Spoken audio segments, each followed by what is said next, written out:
Welcome back to Guide with Samuel. In today's video, I'll walk you through how to delete downloaded videos in YouTube Kids right from your computer. Let's get started. First, open your browser and go to youtubekids.com. Make sure you are logged in with the parent account linked to the profile that downloaded the videos. Now, click on the profile icon at the top right corner and choose your child's account. Next, navigate to the Your Stuff section. Here you'll see different tabs. Scroll across the top menu and click on Download. All the videos you have downloaded will appear here.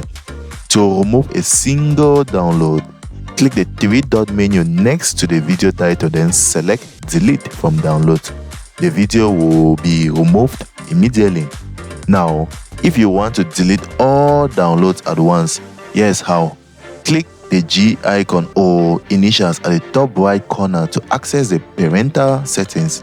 You'll be prompted to enter the passcode. Type in the numbers shown. Once inside, scroll down and select Background and Download. Then click on Delete Downloads and confirm by hitting Delete. And just like that, your storage is cleared and all downloads are removed. If you found this helpful, don't forget to like and subscribe to Guide with Samuel for more helpful tutorials. Thanks for watching.